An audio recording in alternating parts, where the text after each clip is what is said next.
I'll go in and tell them. The meeting. Here we go. Yes, test. Good. Good evening.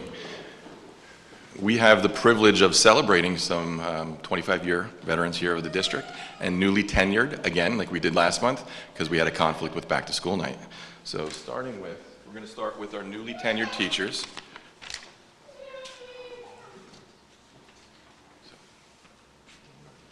Which some of them could not be here, but I'm going to read their names anyway. But if you are here, when I read your name, please come up and get your tenure certificate.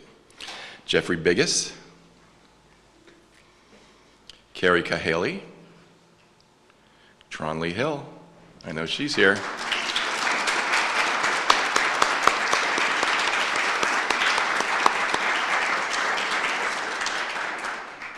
No.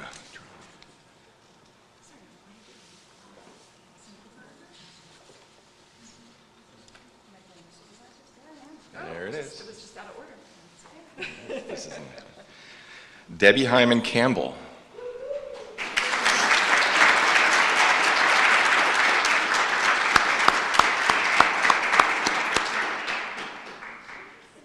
Congratulations. Ashley Seifert and Samantha White. Congratulations to all our newly tenured staff at the middle school.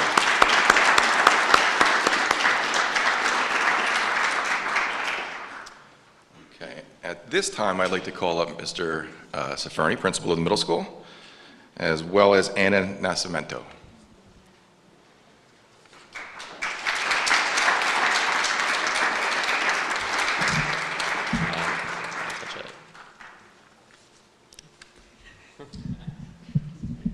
There we go. Good evening, everyone. Tonight we celebrate Anna Nascimento for 25 years of dedicated service to the Summit Public Schools. Anna is empathetic, compassionate instructional aide who goes above and beyond her support on a daily basis. Her hard work, professionalism, and genuine kindness are what shine through in everything that she does. Anna's caring nature and unwavering dedication make her not only an invaluable member to our team, but also a true inspiration to those around her. She always strives for the very best for her students, her colleagues, and also her community. A little story about Anna, not to embarrass, this is all very positive stuff. Over the years, Anna and I have bonded over her home country of Portugal. On rough days, we joke that a private jet is going to be awaiting us behind the school at 3 p.m. on Fridays to whisk us away, also Mr. Z. In 2021, the district sponsored a COVID-19 testing for students and staff when we were returning from winter break. And that day, the administrative team was helping out and working the event. And feeling bad for everyone involved, Anna drove to one of her favorite bakeries in Millburn at the time and came back to the testing site, which was the middle school, with a dozen Portuguese custard cups. And I couldn't remember the pronunciation of the Pastel de Nata. And it was such a joy, and I will remember that day very much, and just the selflessness behind that moment and the genuine kindness. So congratulations to Anna and her 25 years, and hopefully we look forward to many more in the Summit system before you choose to retire, but hopefully not too soon. Congratulations.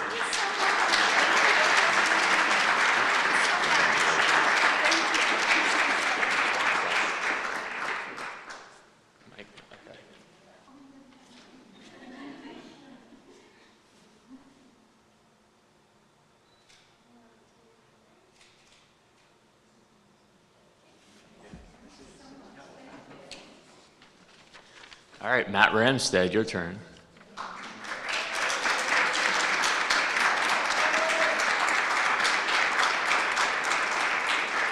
I should also point out the irony is both Anna and Matt were our Teacher of the Year and our Paraprofessional of the Year last year as well, so both hitting 25 years. All right, so we recognize Matt Ramstead for 25 years of exceptional practice and service to the middle school community. Throughout his distinguished career, he has served many vital roles, including team leader, club advisor, coach, teacher of American history, and member of the school culture and climate team. Always leading with integrity, compassion, and an unwavering commitment to students. During my first year in Summit, Matt was one of the first teachers that I met and welcomed me in with open arms, warmth, and hospitality.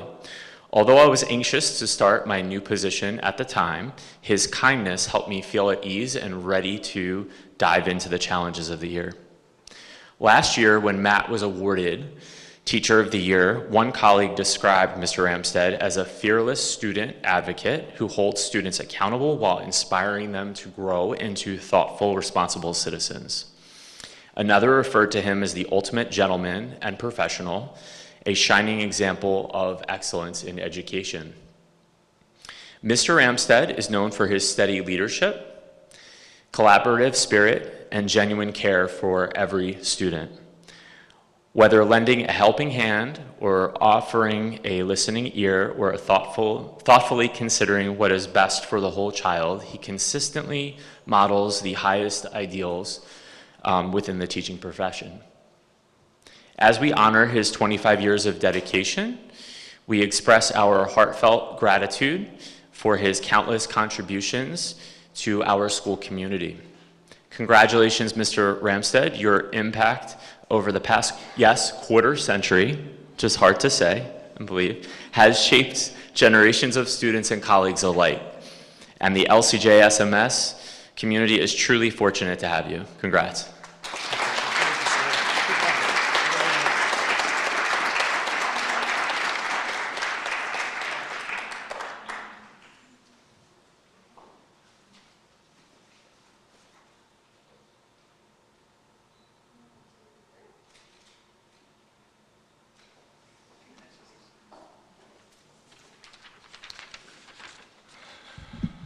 Okay.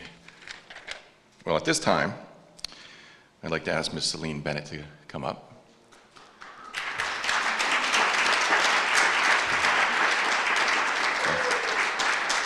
Right here. And is Mr. Gill, did Mr. Gill make it this evening? He is 3 minutes away.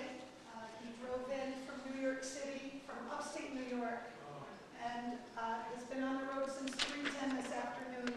So I cannot thank you enough for just bearing with us. He apparently is parking. Okay, we can wait. And is Stephanie Nunez? Yes, Is she here? the two of them They're are together. sharing. Well, all right. We can do a little recess. I can't thank you all enough.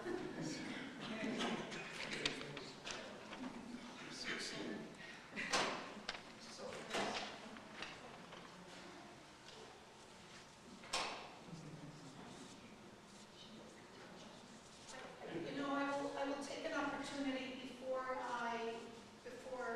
Felix Gill comes in to simply thank the multiple people that I see present tonight.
fun announcement. Those of you that follow our boys soccer team, they beat Scotch Plains today, 2-1. Big game, big win.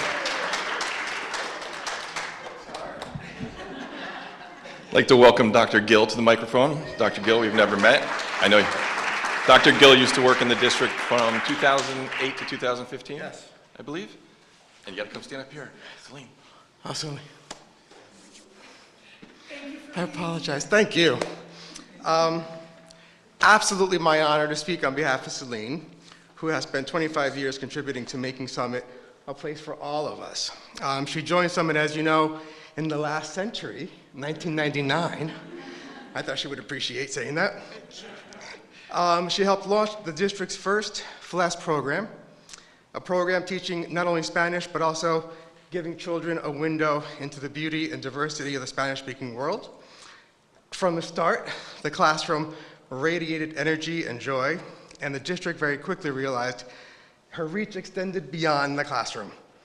This, in great part, led to the creation of the mentoring program, SMART, Summit Mentoring around Respect and Teamwork, a program that started with just 8 students, but very quickly grew to about 200, with mentors that ranged from central office administrators, building principals, and more than 100 teachers.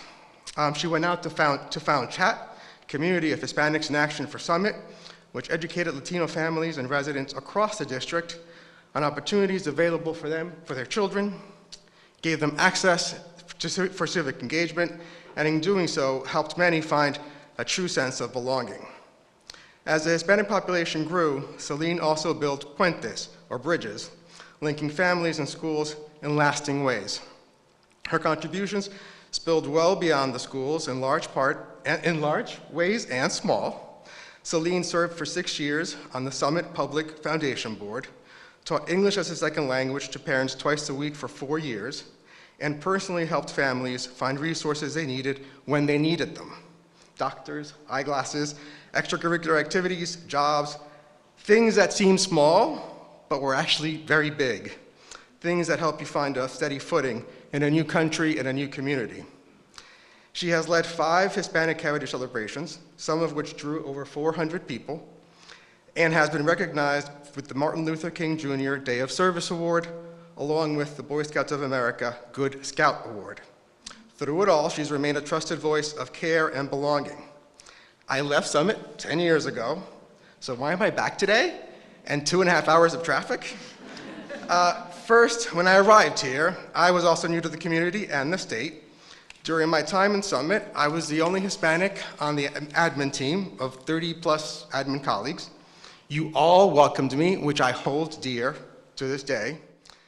When Celine saw me, she saw all of me. Not just the professional, but the person behind it, with it, the culture, the family, the history, all which she could understand in a moment. She literally and figuratively spoke my language.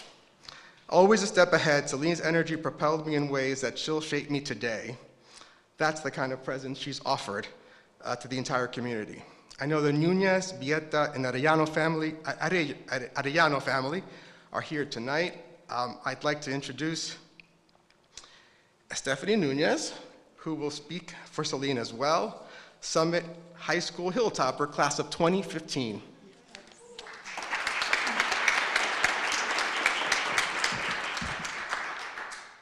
Can you hear me? Yeah, okay. I was asked, who is Celine? I've known Celine since I was 6 years old. From the very beginning, she was always that phone call that you would make when you needed help in school, in the community, or just in life. She was the voice on the other end of the phone saying yes, always showed up, and always knew how to make things happen, or just make you feel better.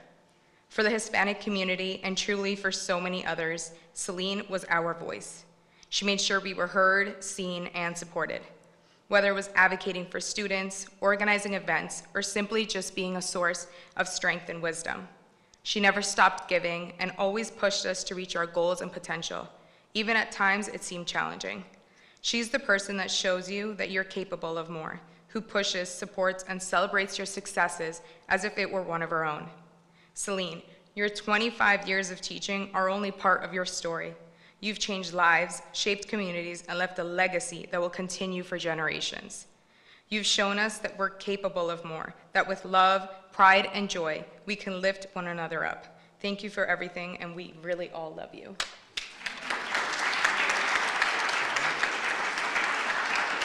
So this is the kind of love and connection that defines Celine's time in Summit.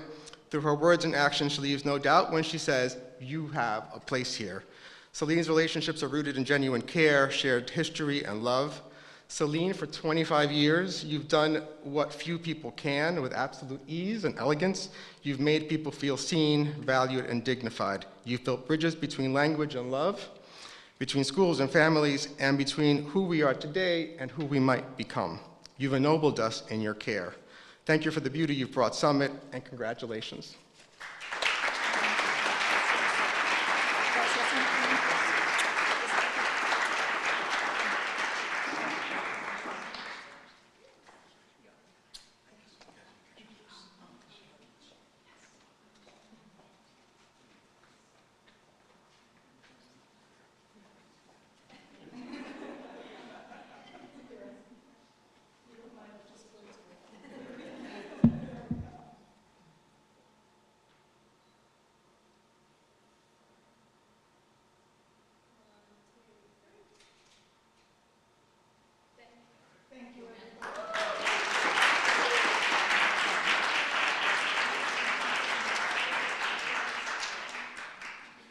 All right, we're going to take a brief pause, and those of you that have been recognized tonight, if you can go out into the hallway for a photo, and this would be the moment for everyone else to escape if you're not wanting to watch the rest of the board meeting.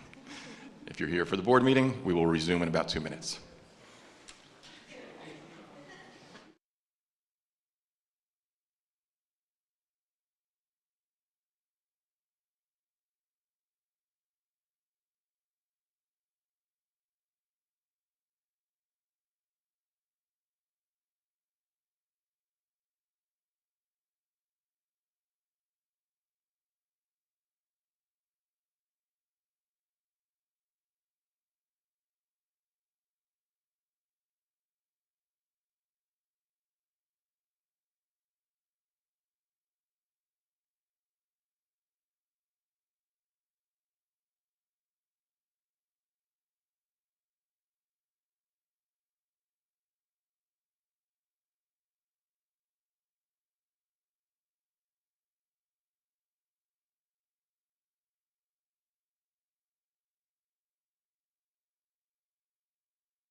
By state law, we have to report out the outcomes of all standardized tests within 60 days of receiving those results. So here tonight to do that for some of our standardized tests is Ms. Heather Rocco, our Director of Curriculum and Instruction. I am not that tall by any stretch of the imagination. Thank you so much. So we are looking at the state assessment report for the spring season. This is the second half. You heard some of the earlier reports, the access testing and the GPA in the August meeting. So this will include the SLA and the DLM report. Let me put my glasses on so I can see. So tonight we're going to talk about the dynamic learning maps assessment first, and then we'll move to NJ SLA presentation. We'll look at the reports on ELA, math, and science. Then we're going to talk about how we utilize that information and the next steps for moving forward with some of our data analysis work that we're doing. I've added a piece based off of feedback from the board last year, as well as our Ed Committee meeting recently, that looks at comparison to regional partners. So we'll talk about that when we get there. And then what the upcoming testing season will bring, which is a little bit different than it's been for the last several years. So I wanted to update the board on that as well. So first we'll present on the dynamic learning map. The dynamic learning maps are an alternative assessment for students with the most significant learning disabilities. They are assessed in English, math, and science. These are students who are not taking the SLA, but are taking this assessment instead. It is an online assessment, and it informs instruction, as well as meets the state requirement for reporting student achievement. Students in grades 3 to 11 are assessed, as well as in the science, it's grades 5, 8, and 11, which aligns with what the SLA is tested at as well. We had 19 students take this assessment this year. The performance levels are as follows. There's 4 levels. We're emerging, approaching the target, at target, or an advanced level. And I'll report out here ELA and then math and then science by those levels. And it is a cumulative 3 to 11, report.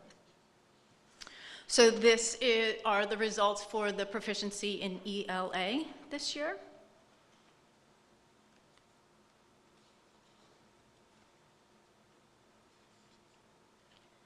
And here are the results in math.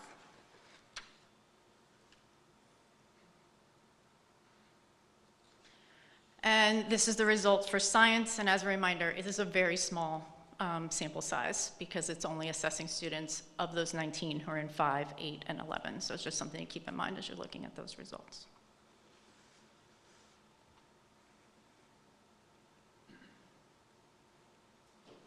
So I'll move on to the New Jersey Student Learning Assessment. So this assessment is aligned to student learning standards. It is NJ ELA is assessed in grades 3 to 9. In math, we assess in grades 3 to 8, as well as then end of course assessments for those students who take Algebra 1, Geometry, Algebra 2, and I'll explain that a little bit more detail in a second. Because we do have some students who are taking Algebra 1 as 8th graders, some students who are taking it as 9th graders. And then the NJSLA report for science, which are students in grades 5, 8, and 11. The SLA is rated on 5 performance levels, from level 1 to level 5, from did not meet expectations to partially met to approached expectations, and then levels 4 and 5 are the met expectations and then exceeded expectations. So we're always hoping to have students hit the 4 and 5 level. Parents were informed of students' results in September. We mailed those home, so everyone should have a paper copy, as well as these are uploaded into the Genesis portal, so parents can access those as well, and we sent home information as to how to access them in Genesis. The New Jersey Department of Education provides a link, and this presentation will be posted on the district website here, but to provide additional information to help understand and interpret the scores, should you wish to reference that, or you can always reach out to your principal, teacher, or myself for additional help in looking at those scores more closely. Okay. So we'll begin with the ELA report.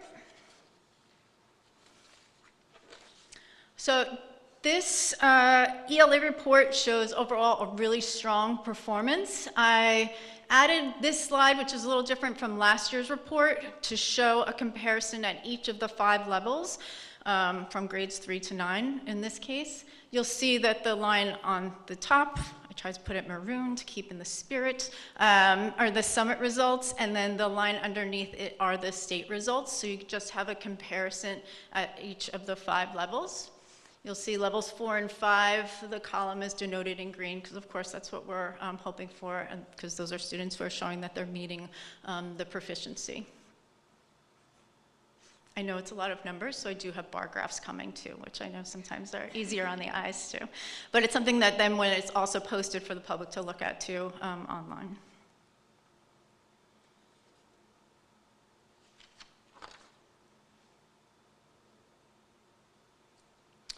So this slide and then the next few slides will show the total percentage of students who have met or exceeded, so that level 4 or 5, the expectations.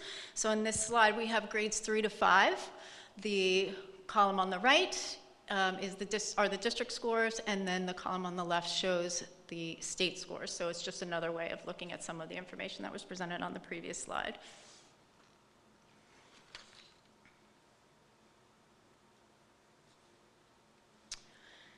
This slide shows the total percentage of students in grades 6 to 9 who met or exceeded expectation. While the state average ranges between 50 and 57% proficiency, Summit's performance level is approximately 25% higher than that in all the cases. We also do a study and look at the performance year over year. So we go back and look at now 3 years worth of data and comparing grade 3, grade 4, and grade 5. So you can look and see the comparison to last year's group. It's also something to keep in mind that those groups move forward. So there are cohorts that we study as well that I'm not necessarily reporting out publicly here, but you can line up and see this year's grade 4 students were last year's grade 3 students, et cetera. And that's something that we take into consideration as we do some of the data analysis work, which I'll talk about in a minute.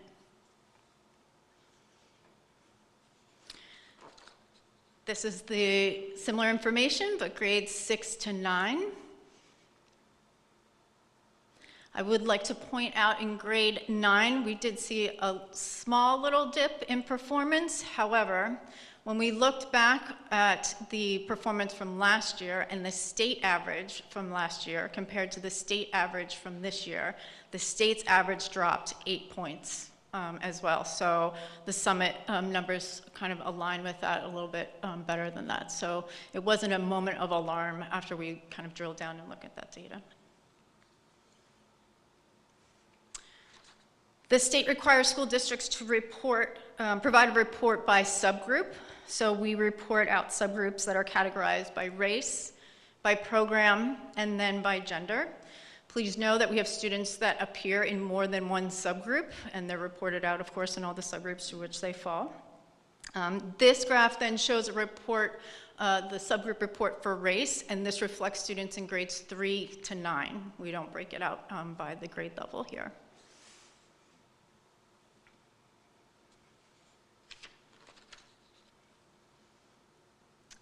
This is a report of the subgroup for ELA by program. This includes students with IP, 504, students who are currently in the ML program, and those who are qualify for as economically disadvantaged. And then lastly, the report out by gender, male and female there.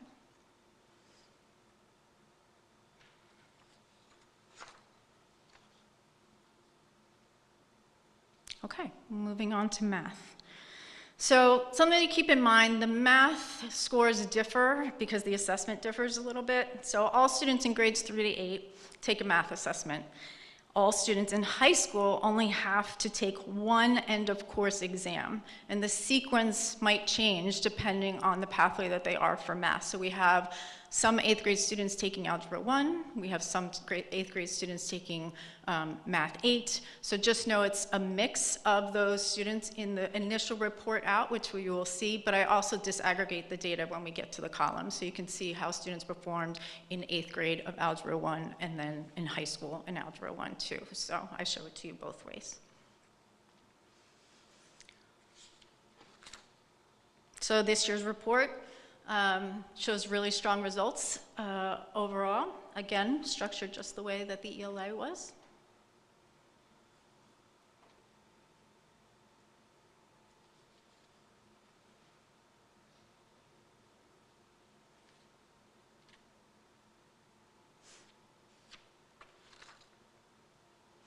This is grades 3 to 8.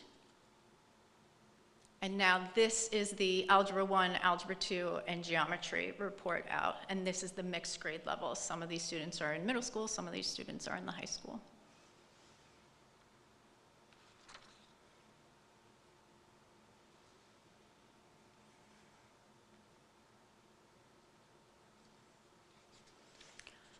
Going to the graphs, they're a little bit easier to process on the screen.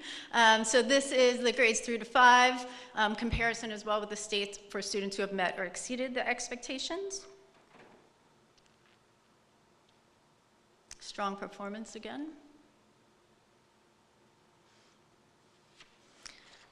This is grades 6 to 8. And this is where the data is disaggregated, so you can see the 8th grade students who took Algebra 1 assessment.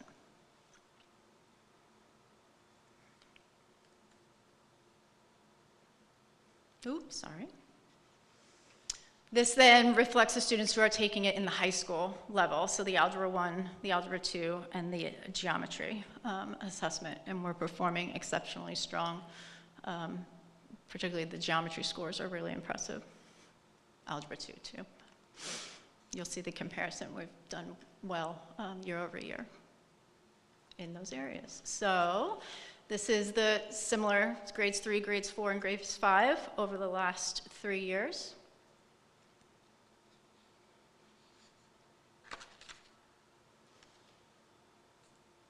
Here we are looking at grades 6 to 8. Want to acknowledge grade 6. We've been continuing to focus on the grade 6 math performance, and we're continuing to do that, but you see the results here have been really tremendous. Last year, the increase to 76% is a success overall. One of the things that we've been working on is an alignment or vertical articulation between 5th grade and 6th grade, and we're continuing that work into this year, actually. 5th grade teachers are going to visit 6th grade math classrooms and vice versa, and looking at how we are assessing the language that we're using, so we're really seeing gains, I think, as noted there. The other point that I wanted to address is the grade 8. So the grade 8 math, these are students who are typically math is more challenging for them, and the report out for this year was a 37% met or exceeded expectation. Last year we were at 47%. The year before that we were at 40. The year before that, which isn't recorded on the screen, was 39. So the 47% was fantastic, and we want to continue to look for ways to support those students and get to that area of strength. The 37 might look a little startling on the screen, but it does tend to align with what is traditionally reported out. So, but it's something that we're taking note and a close look at as well. And then finally, these are the secondary students as students at the high school for the last 3 years.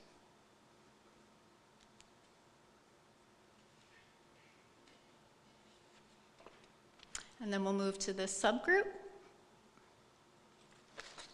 reporting. So this is the first subgroup, and that's reported out by race.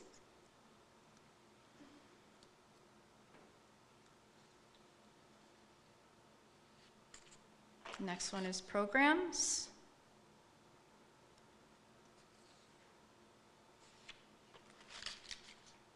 And then finally, the gender report.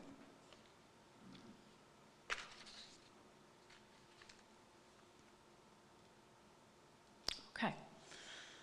Last, we'll look at the science reports. So the SLA science assessment differs in that there are only 4 performance levels as opposed to 5 in the ELA and math. So that's something to just keep in mind as you're looking at the results. Below proficient, near proficient, proficient, and then advanced proficient. We are only assessing grades 5, 8, and 11. So that reports out in comparison with the state.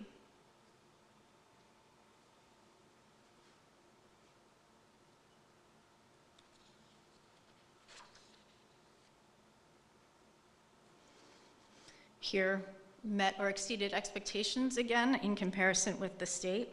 And I will say, that under the direction, Maddie Travai is the science supervisor. She was new last year. We've been putting a lot of effort and thought into the assessments in science program in particular, and looking at the instruction, how to better align with how the SLA presents some of their assessments, not making it only kind of so state test focused necessarily, but they've been doing some really good work at looking at the standards and looking at how to, again, common language and assessments that are reflective of the types of questions that they'll see on this assessment.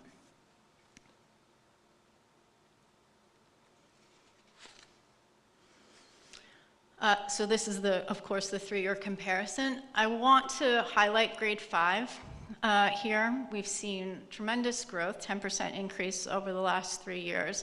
And as we think about why, one of the things that we drew the conclusion around is the instruction is shared for science between the STEAM teachers and the gen ed teachers. And those STEAM teachers provide students opportunities to build their knowledge around those science and technology and engineering standards, which are part of what's assessed on this exam. So I wanted to give credit and the focus of the board over the last several years on funding and supporting that program, particularly at the elementary, year after year, has really showed to help to increase our scores in this area. So, and students love it. Here's the report out from subgroup, by subgroup, for race.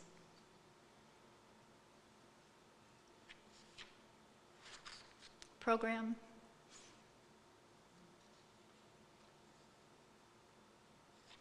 And then gender.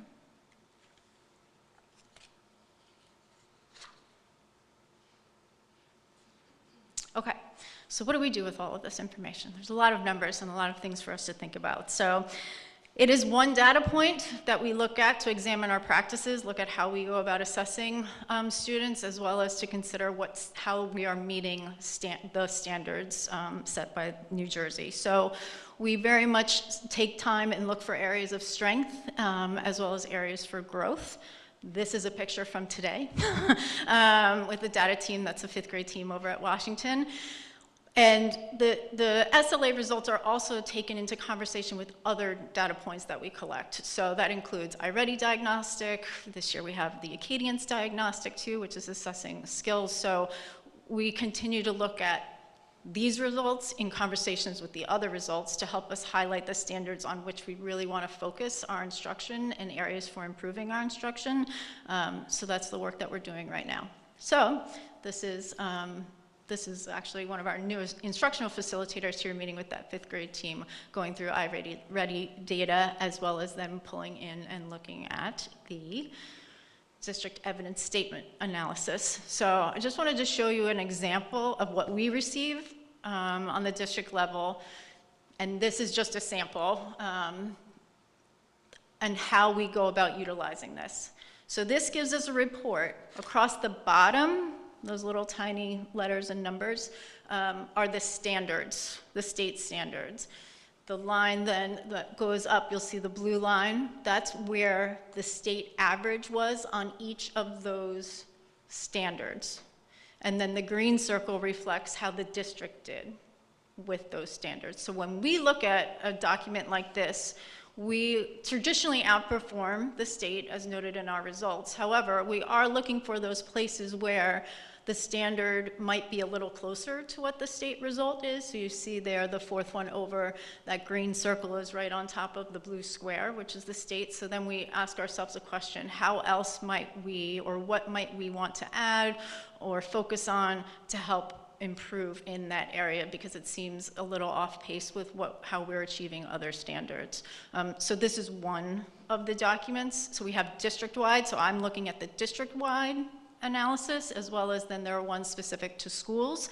Our coaches, literacy coaches, and the instructional facilitator are looking at those along with our principals as well, to really identify areas where we want to focus some of our support of teachers, both in the classroom as well as with our professional development program, because those are our next steps. So then we go through, we share the results with teachers, we seek their input as well, and then we are looking at other materials, ways to pull small group, to utilize tier 2 interventions to help fill in some of those gaps where we see them. And we progress monitor and assess students throughout the year to track our growth.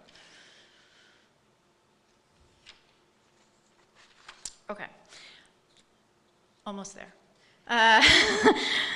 So last year during my presentation, as well as during Ed Committee, we talked a lot about looking at regional partners and how do our scores kind of align with what's going on in districts around us.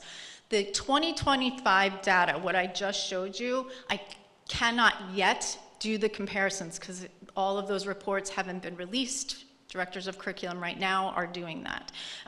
However, I wanted to go back and show you the comparison for 2024 since our scores really align this year with our performance last year. And the districts that I've chosen are ones that we often talk about when we're looking for comparison. So it's a sample. It's not every district, of course, even in the county or in the region, but they're ones that are often brought up when we have conversations about where do we stand, you know, in relation to our neighbors. So the way that I've structured this, you'll see this is the met and exceeded expectations from grades 3 to 9. This is the ELA report. And along the side, you'll see the school districts that I'm highlighting here. The way that I went about getting this information was I did go through each of these school districts' presentations from last year and pulled the data directly from the school district, just so you know where it all came from.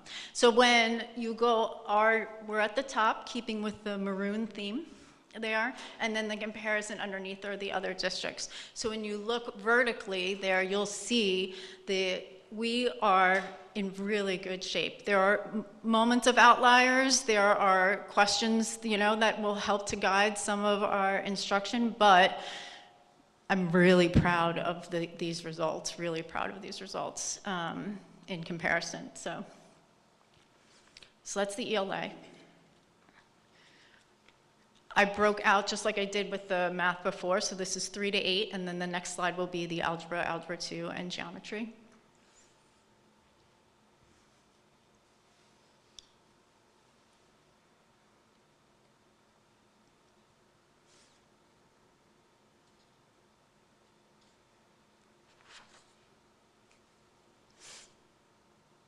The math sequence can be a little challenging because school districts do it a little bit differently, so it's one of the things that I'm looking at as we kind of consider some of the comparisons. And then lastly, the science comparison.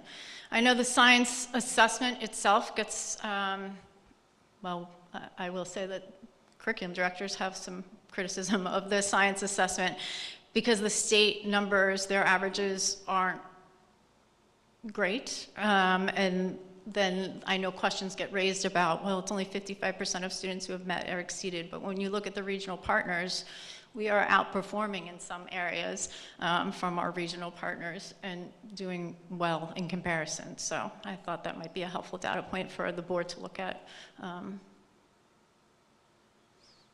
Again, these are 2024 scores. Okay. So the next testing season will be different. So I wanted to update the board on some of the decisions that the NJDOE has made, which I will say is causing some extra work for your already busy administrators, but we're working really hard to get all of this done and do it to our standard. But in mid-August, we learned from the DOE that they were changing this testing platform. So we have been using the Pearson platform for many years now. I think it goes back to 2017, might be 2015. And the state has made a decision to change it to Cambium. And so that includes a field test. And the state has required all districts in New Jersey to participate in the field test. And that involves all students from grades 4 to 11 in ELA and math. The platform is not changing for science. The science standard, the science assessment is remaining as it has. So currently, all of the building administrators have been trained. They all attended the state training, and then we actually just met yesterday, along with Doug Orr, who is our supervisor of technology, to prepare for this. It's a different platform, different systems, different uploads, so there's a learning curve for us, but we're in really good shape, and want to give a shout out to those administrators and Mr. Orr for working so hard to get this right. So from October 27th until November 14th, the window is open in the state to participate in the field test. Parents will be hearing on the identified dates for their schools soon, but the students must participate in the field test. And then in the spring of 2026, it will roll out these new tests, which they are calling the NJ GPA, which you remember that's the graduation required assessment, and adaptive, as well as the NJ SLA adaptive. The state hasn't given us a lot of information as to, I will say, they haven't given us any information as to what the scores will look like. Reporting-wise, they have provided us information like sample questions, which I shared with supervisors, and they're sharing it with their teachers. But the adaptive piece of it will be new. And so comparing this year's scores to last spring's scores might look different, and I just want to make the board aware that there are changes, and we're not actually quite sure, but we will report out as we learn more about what that all entails. The adaptive piece is based on students' answers, then the test adapts. So the argument is, or not argument, but the presentation is that it'll give us a more precise result and the performance level because of that. So we'll see. More to come on that, but I just wanted to make you aware that it is an adjustment that is happening right now, and parents will be hearing about the field test soon. The field test too, I should close with, we don't get results as a district from that, so they don't, the state will not share that, so I won't have anything to share with you or us, the administration, to adjust, but that's my conclusion, I believe, yes.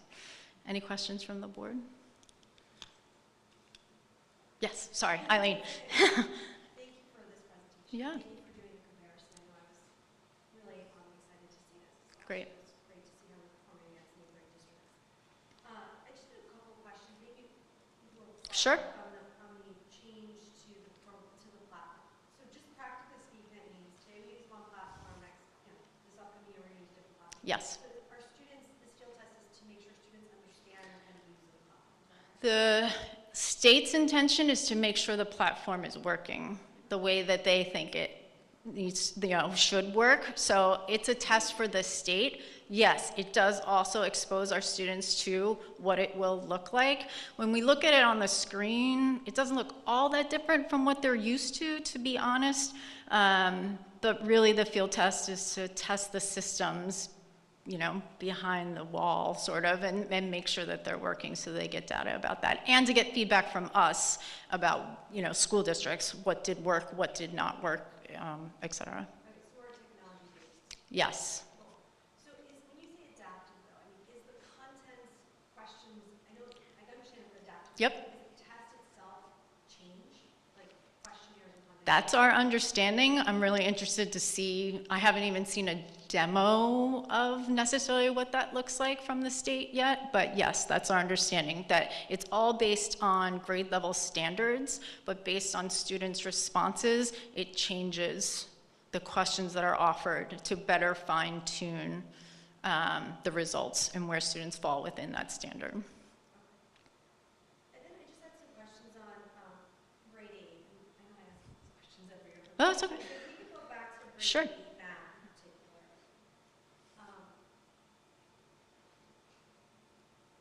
Sorry, we'll get there. Okay, so if I read this correctly, Yep. the grade 8, 37% last year were 71% in grade 7. I'm sorry, the 70% in grade 7. No. So those students get broken out. So some of those students in grade 7 went to grade 8 math. Some of those students in grade 7 went to algebra 1. So roughly what percentage, I'm trying to understand, the differential that went to algebra equates to staying in It does. So when you like put those scores together, the total, as I drop the binder, I believe the total result was 70% when I looked and kind of placed it. I have to go back and double check that number.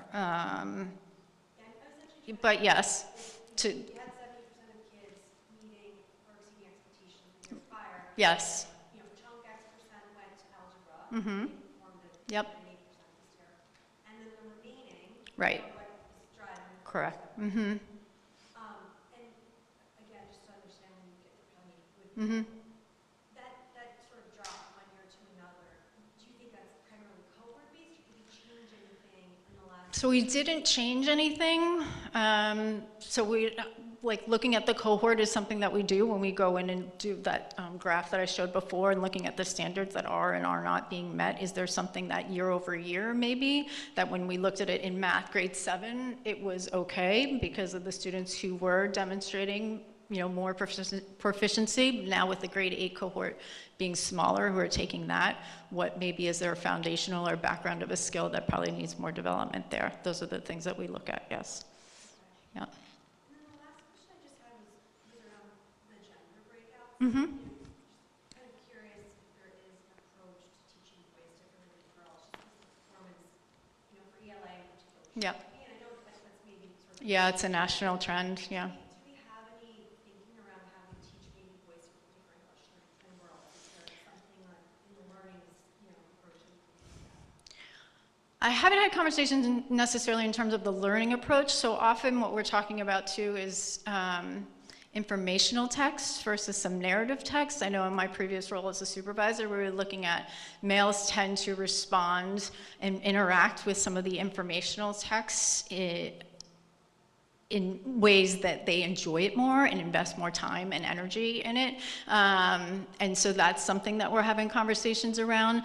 The teaching of, in terms of varying how we teach males versus females, hasn't been part, but the material and making sure that we're offering a balance of materials that might kind of more typically appeal to males and more typically appeal to females is part of the conversation.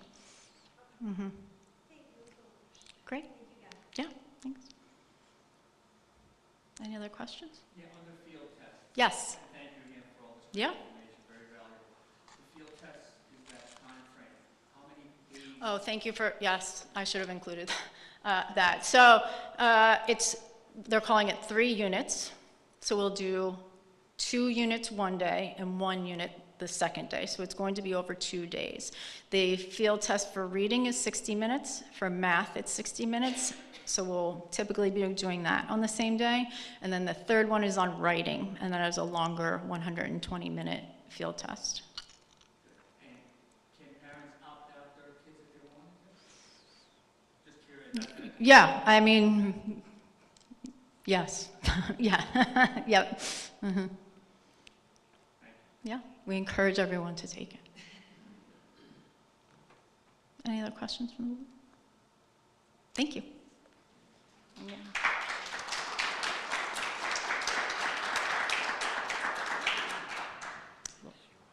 Yep.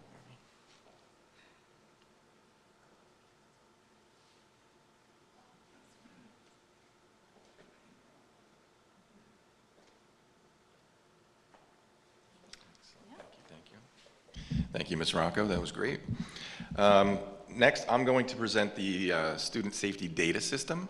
There are 2 reporting periods that we're required to report out. This is for all incidents of violence, vandalism, suspensions, and HIBs that occurred between January 1 of 25 and June 30 of 25. So that's the second reporting period. We have to report that out this fall.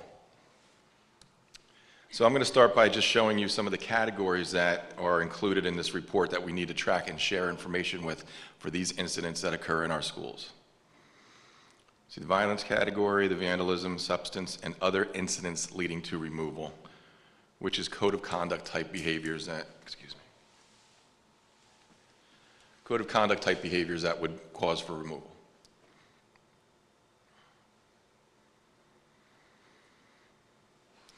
Okay, those are the categories.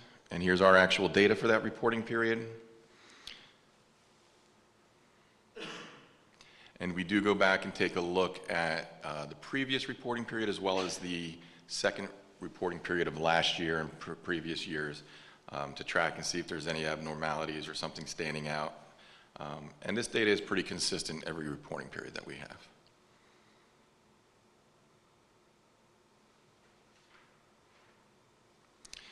One of the biggest components of this report is all the information about HIB, which is harassment, intimidation, and bullying. And Ms. Kaplan is our anti-bullying coordinator for the district. So she oversees all of the school's anti-bullying specialists, which do the investigations at each school. That's the bulk of the information. So I'm going to turn it over to you, Laura. Thank you. Good evening. I'm Laura Kaplan, Director of Counseling. Tonight, I'm the anti-bullying coordinator for the district. So the upcoming portion of this presentation is really going to provide you with context for our HIB information. HIB is harassment, intimidation, and bullying. As Mr. Huff said, twice annually we are required to report out the total number of HIB cases that are investigated. Of those cases, how many are affirmed by the school board during that prior reporting period. We're going to show the different number of confirmed cases, the types of remediations that occurred, we're also required to report, this started last year, instances of preliminary determination.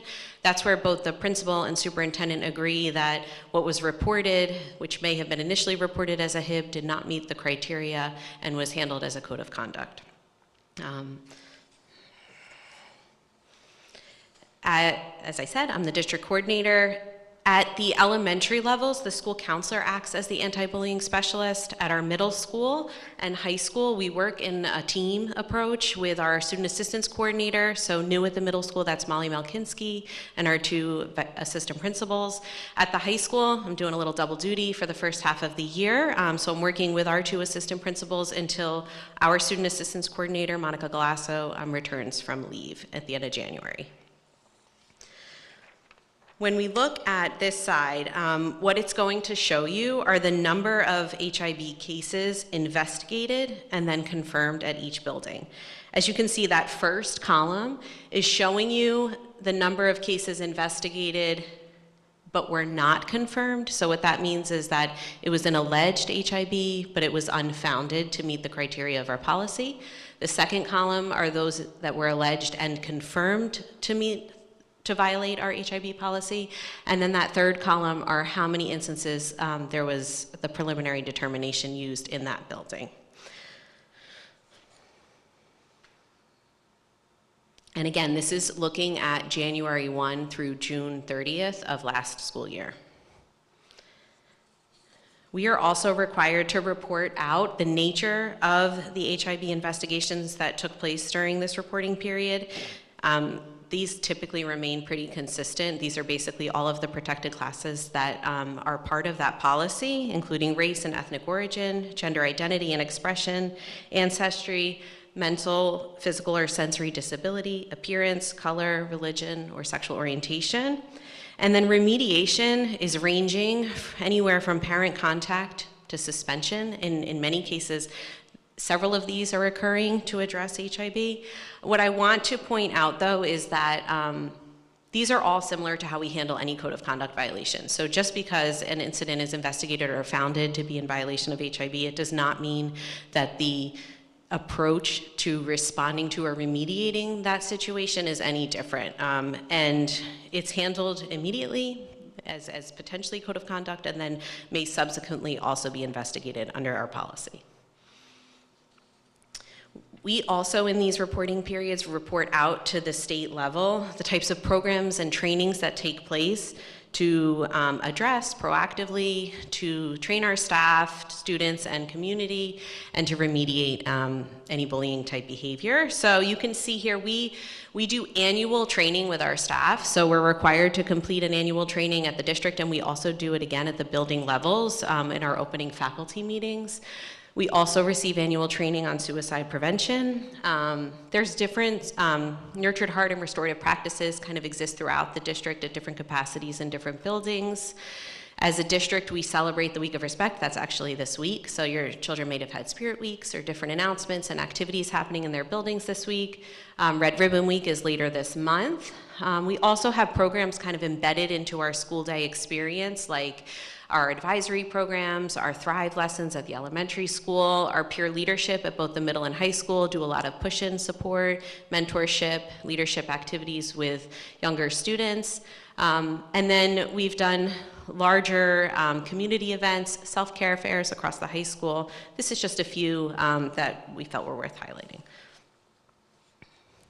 In addition, because we're doing the second reporting period right now, we are also required to complete a self-assessment. So the anti-bullying specialist in each building chairs a school climate or school safety team. That usually consists of teaching staff, an administrator, a parent, maybe the nurse. Sometimes, I know at the middle and high school, we will bring in student representation in those conversations. And one of their tasks at the end of the year is to do a self-assessment. So what that is looking at is 8 core elements down that right-hand side, and they are rated on these 4 scales. So under each of those elements, there's different criteria that we're looking whether we do not meet, partially meet, or exceed those requirements. There are a total of 26 indicators that fall under those 8 categories. So for this past 24-25 school year, here are our self-assessment scores. These will be submitted to the state level at the end of this month. And you can see that out of a possible score of 78, that would be exceed in every single area. We are falling at a 76 in all primary and elementary levels, a 75 at the middle school, and a 73 at the high school. Those scores represent that we are meeting or exceeding in every indicated area. And that's it. Are there any questions about the HIB portion? I'll save the others for Superintendent Huff. Yes? Just a question on, there was a fear of trespass was a category on the first slide. I was curious what that actually meant. Is someone walking into? Oh, it could be. This is his slide. No, it's okay. This is a new category they added in the last several years with all the technology. A kid breaking into another kid's device, accessing someone else's work on Google platform or something like that. Oh, I just wanted to make sure I understood that. And then, sorry, this is where I stepped in. I saw there's a plethora of different programs that we're implementing, and I'm assuming these have gone up over the years. Have we found that they've been effective in lowering the number of hits? What's your read on the effectiveness? So we do collect feedback on several of our programs. So after our, for example, advisory at the middle and high school, the Thrive program specifically at the elementary school, I would say at those we are receiving feedback from the staff that are implementing those lessons and programs and from students who are participating. We also collect feedback just generally from students about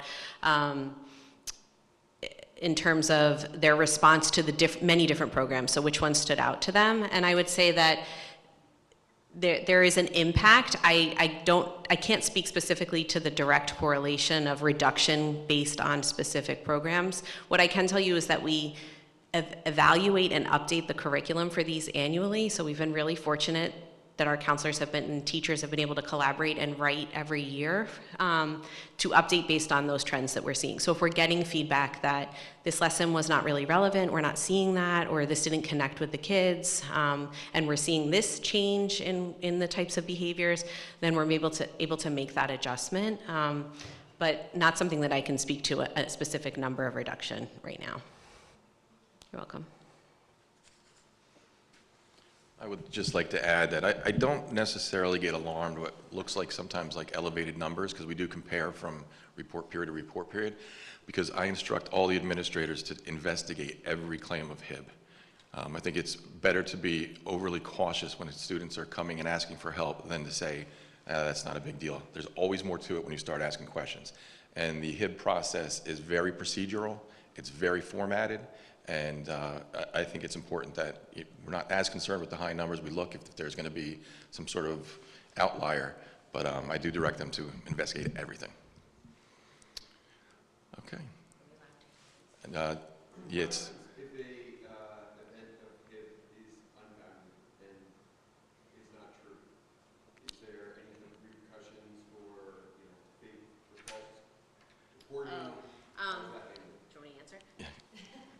Yeah, go ahead. Yeah.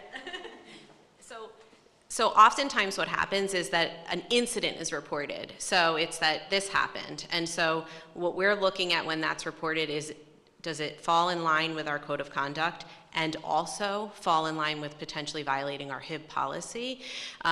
If there is an incident that is just reported as a HIB, so there's a way for an anonymous report, there's a way for students or families or staff to report a HIB. There's no repercussions for reporting a false HIB. It's just that that report is unfounded. There may not be, if it's coming in as information and not an incident that we've observed, there likely will not be consequences to an incident that is unfounded for HIB. There may be remediation opportunities, so talking about, conflict resolution, something like that, educating, but there isn't necessarily that a false report doesn't produce a consequence necessarily. Yeah. Thank you, Laura. Yep. Well done. And that concludes our presentations. If the board would like to return, we can get on with the meeting.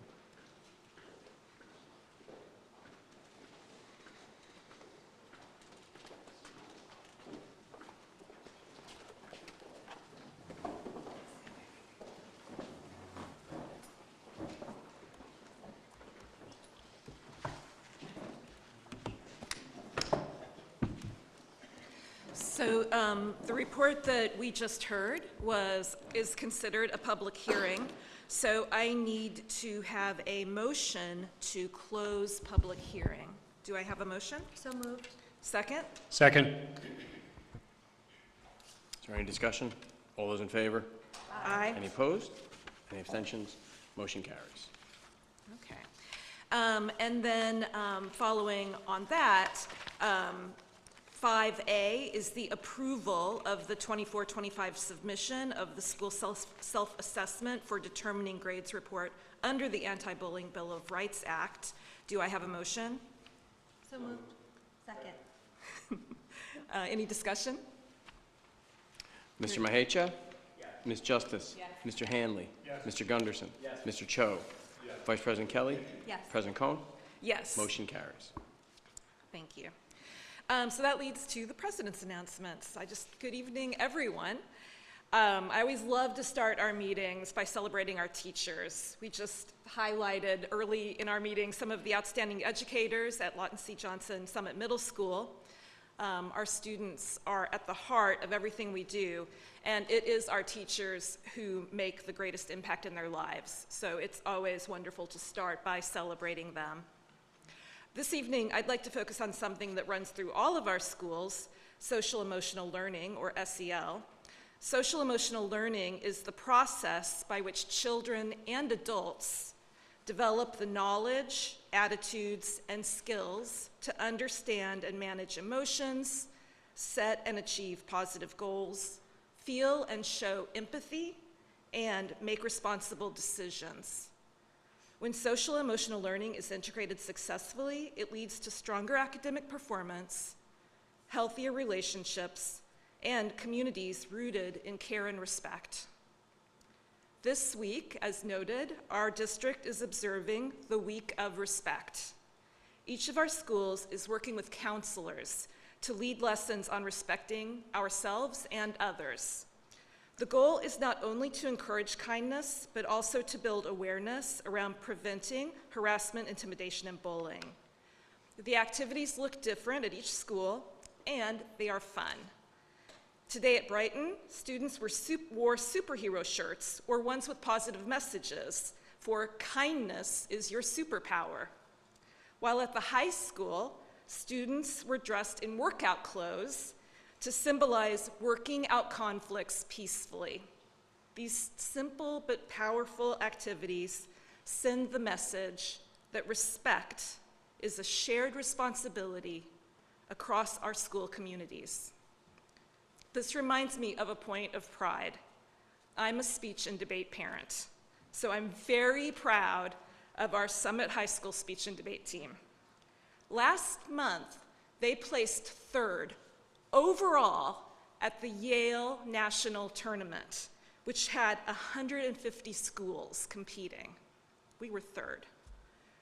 The coach, Mrs. Ann Pointer, reminds students often, we are not only the best team, we are the kindest team. And that philosophy shows up in powerful ways. I have seen our students at tournaments offering encouragement to first-time competitors who were anxious before their first round. I've seen our students offering encouragement and engaging with genuine words of praise and support to another team after having debated them in an incredible one-on-one or two-on-two debate, very intense, for an hour, coming out of it and being kind, encouraging, real upstanders. What this demonstrates is that our students are learning, they can push themselves to excel, they can compete at the highest levels, and they can still lead with kindness.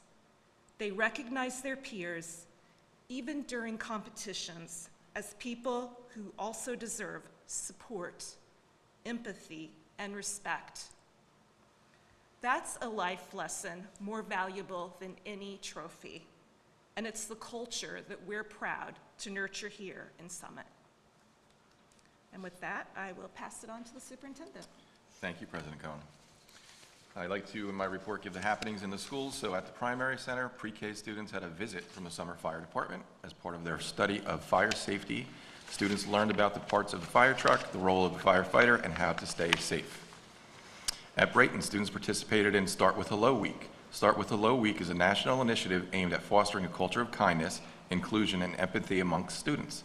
The initiative was created by Sandy Hook Promise, a nonprofit organization founded by the parents of Sandy Hook Elementary School.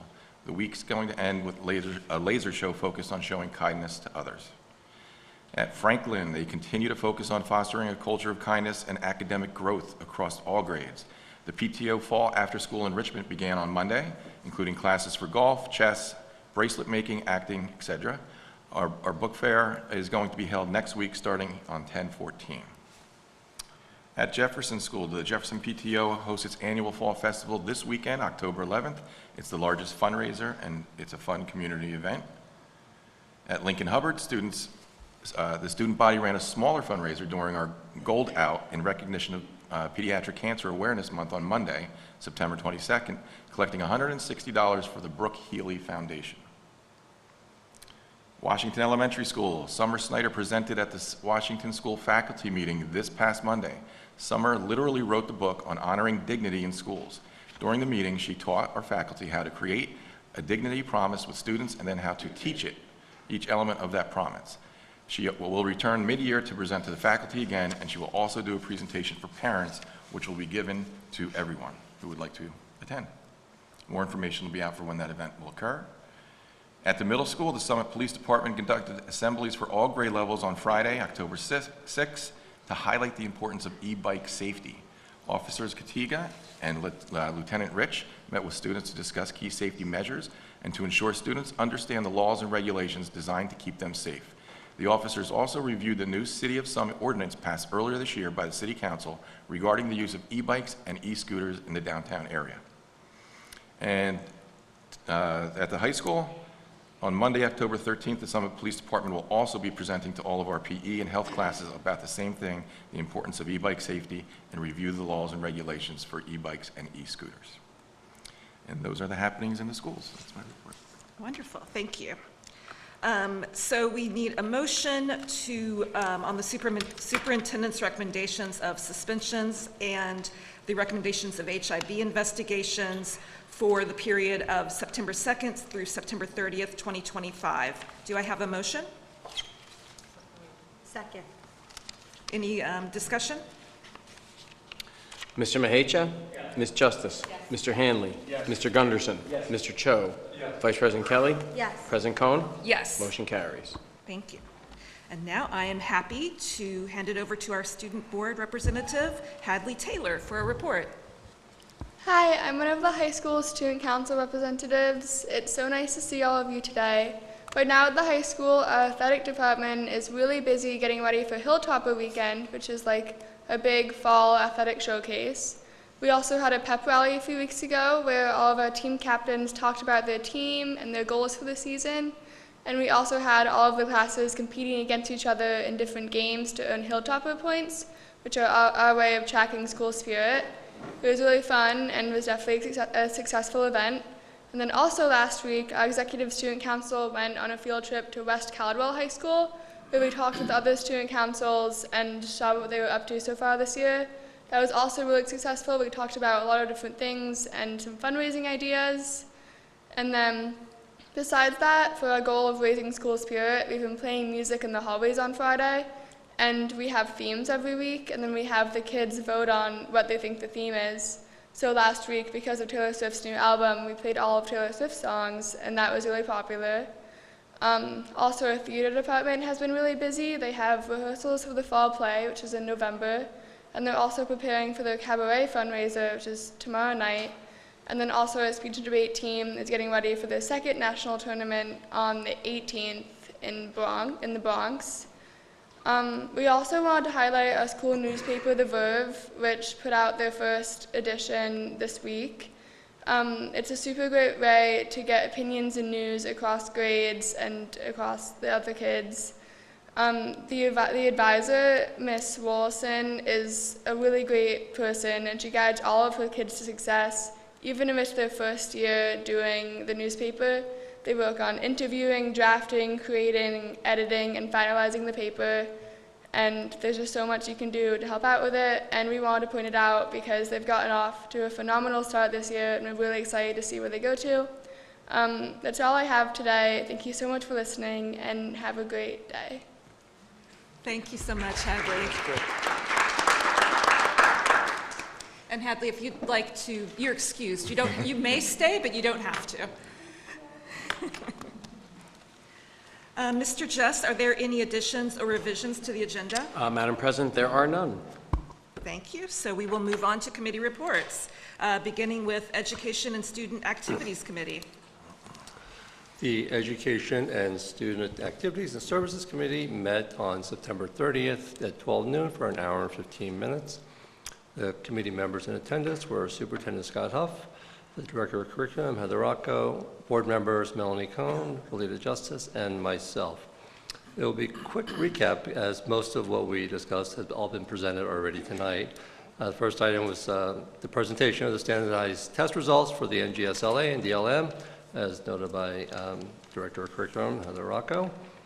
And, to recap the conclusions, the consolidated results for the district were, fairly consistent with the prior years and materially higher than state averages for each subject and grade. The science scores were lower than the ELA and math for both the district and the state. And the Director of Curriculum, as she noted, has been reviewing the results with staff to determine where improvements can be made. We also reviewed the Student Safety Data System Report, which is, again, a semi-annual reporting of all incidents of vandalism, violence, and substance abuse, and other student incidents, which was required to be filed by the state along with publicly presented. And we also reviewed the HIB report for spring of 2025 as presented tonight. And then one additional item for the district calendar for this fall, as noted by Director of Curriculum, the trial run for the new NJSLA and GPA testing format for the grades 4 through 8 and 11. While the elementary and middle school students will take them as part of the regular school day, at the high school, because only some students will take the test, the high school will have a delayed opening for the testing sometime in November, before November 14th, to accommodate the tests. And then lastly, the 2026 and 2027 district calendar.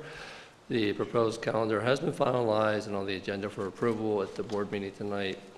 The first day for students will be Tuesday, September 8th on 2026, and the last scheduled day will be Wednesday, June 16th, 2027. So the board action is the approval of the calendar, and our next meeting will be November 10th at 12 noon. Anybody have any questions covered? I do, if you don't mind. I didn't have a chance to review your minutes that you sent earlier, but until just shortly before the meeting, where I would have approached everyone outside the meeting, but my apologies, and since it's on for the vote, I was curious if the committee gave any consideration or discussion to the topic of moving school start before September 8th. Primarily, I'm referencing probably more than a decade ago, we had a movement afoot to move in front of Labor Day and in fact move into August, as several other districts had been doing that at the time in the state of New Jersey. And I was curious if there was any discussion around that. We did discuss that in the September board meeting when alternate versions of the calendar that included a start before Labor Day, because Labor Day in 2026 is September 7th. And I did recap for the other committee members the varying policies we've had over the years. Most recently, in like 10 years ago, there was a decision made if Labor Day was September 1, 2, or 3, we would start after Labor Day. If Labor Day was 4, 5, 6, 7, we would start before, as such. And based on the collective view of what the district parents want and the convention, the decision was made for the committee level to recommend the approval to stay with the start after Labor Day, to be consistent with the most recent 3 to 5 year window, and to make it easy for parents to continue to plan their regular routine. Thank you, Mr. Cho. And Superintendent, I appreciate the fact that you might have talked about this at the board meeting that I was unable to attend because I was traveling. With that said, I am going to vote no on the calendar this year, and it is to reflect I understand it's a relatively unpopular topic to move our start of school year in advance of Labor Day. I know there's a lot of reasons that people cite. A lot of them will often refer to their Jersey Shore Labor Day weekend, and I appreciate that, and we respect that. However, having been a parent of 4 students who have taken an enormous number of AP tests, and were members of extracurricular organizations that were required to come back prior to the school year. Increasingly, as my children got older in the district, I found that we heard a lot about, well, we need to get tutors. We need to get, our teachers are stressed, and our AP scores are good, but we want better. And then we continue to expand our AP curriculum. However, we keep moving the district start to around that Labor Day weekend, and the reason that's important for most people in the audience who may not have lived elsewhere. I come from Ohio, I've got family in Texas. Those folks start sometimes August 1st, August 15th. That AP test on every AP test is set in advance. It's a national day for each subject matter. And it is a date set in stone, and you cannot change it, you cannot do it 2 weeks later. So we as a district, and in many districts in New Jersey, are working at a very competitive disadvantage for our students and our staff by starting so late in September. So I'm just going to revisit that topic for this board to maybe consider in the future by voting no tonight, but I wanted to explain myself, and I wanted to just express my concerns about this, that we continue to kind of kick this can down the road, and yet we expect our students and staff to perform admirably on AP tests. And by the way, this is an important economic factor for many families and students who want to get into college and get those credits. We have a number of students who could graduate at their end of their junior year because they're effectively seniors by their credits, and they can save a fortune in college expenses. And as college expenses, we all know, continue to go higher, that may increasingly be a factor that we should be thinking about on behalf of our families. So I'll stop there. That's enough of my question. No, I mean, that's a good point, answer. Mr. Hanley, but Yep. you know, the district has 4,000 students, so maybe 500 to 800 are taking AP exams. So we do have to take into account the consideration of the entire school district. Yep. I mean, my own personal experience as a parent of 4 kids who took 45 AP exams and got 45s, I asked my kids that question, and they didn't think a few days of school year was going to make a difference, whether they were going to, you know, how they did in school. So I realized every experience is different for every family, but I think we do have to take into account all 4,000 students, not Absolutely. focus I agree. on the needs of a select few. Thank you. All right. Thank you, Mr. Cho. Next up, Operations Committee. Yes, thank you, Madam President. The Operations Committee met Wednesday, October 1st. The meeting lasted 2 hours and 15 minutes. The committee members attending included Superintendent the business administrator, the assistant business administrator, and board members Eileen Kelly, Carlos Mahecha, and myself.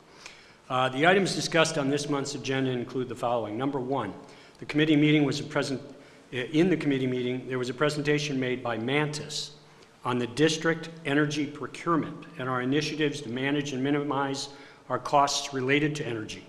The Business Administrator's Office arranged for this presentation by Mantis, who is a management consulting company that works on behalf of school districts, including Summit Public Schools, to organize reverse auctions for energy procurement such as electricity. The district recently entered just such an auction and secured our electricity resources for the May 26 to 27 timeframe, and an expense increase of approximately 5% year over year. Mantis indicated that they work with numerous districts on their energy procurement and are often seeing increases of double digits, and some is up to as much as 25% increases year over year. Summit was commended for taking numerous steps to actively manage our energy resources to reduce or minimize our costs. For example, some of the steps the district takes include utilizing motion detectors that turn off room lights after a period of time when people are no longer present. Secondly, we have installed thermostats in our larger buildings that incorporate automated logic systems that can be programmed automatically and efficiently to use energy resources rather than rely on day-to-day manual adjustments. These automated systems are set in ranges that reduce our energy needs during off-peak times. Thirdly, custodial and teacher best practices are designed for and include day-to-day processes and behaviors that minimize or eliminate energy waste, such as turning off all computer monitors each night. Lastly, the district and its employees actively manage capacity utilization during seasonal changes. These steps are designed to reduce our overall energy footprint during key times, such as the summer when few folks are in our buildings, yet these determine our overall capacity needs, and these capacity utilization reports contribute to the calculations that determine our energy rates. The committee and the administration spent a fair amount of time of our meeting on these energy procurement initiatives, as they will be an important category of expense to keep a close eye on, as many residents, businesses, and schools like ours are recently experiencing material increases in electricity costs in the state. The key drivers of these costs are the cost of natural gas that power many electricity producing facilities, as well as overall availability of capacity to produce electricity and the utilization rates of those facilities that do so. Energy represents approximately 2.3% of the district budget currently, and with the demand for electricity growing exponentially to power data centers and new AI initiatives, this category of expense could face significant upward pressures in coming years. So the committee wants to highlight energy to the broader board and community as an expense category to be aware of, and the potential budgeting challenges that we may face in coming years, as these expenses may grow at a rate exceeding normal inflation due to the upward demand pressures and the fluctuating prices of commodity inputs. The second item on the meeting agenda was a review by the committee of the schedule and events around the annual audit. The auditors are currently in the district conducting their due diligence. The final auditing results will be compiled and made available to the administration later this fall, and the committee agreed that the need for a full board presentation by the auditors will be determined once the committee reviews the results. Should there be notable or material items reflected in the report, the committee will suggest a full board presentation may be warranted, but otherwise, a detailed review by the committee and a readout from the committee to this meeting should suffice. Third item on the agenda saw the business office provide the committee another brief update on our bond projects. The Tatlock Fieldhouse project progresses as expected. As previously discussed, the project was originally budgeted for $2.5 million, but was recently estimated to be over budget by approximately 50% at $3.7 million. However, the district has worked in partnership with the city and with the various third-party constituents and contractors to identify acceptable reductions in the project, and those that have been identified and adopted now represent savings of almost $450,000, including examples such as switching to less expensive manually operated thermostats from automated ones. And I'll note that this is a relatively small structure as compared to the high school or the middle school, so there was negligible impact on energy and electricity utilization in a building of this size. Secondly, we're moving away from more expensive automated flush toilets to manual ones. And thirdly, we've made adjustments to the locker room layout and resources being used.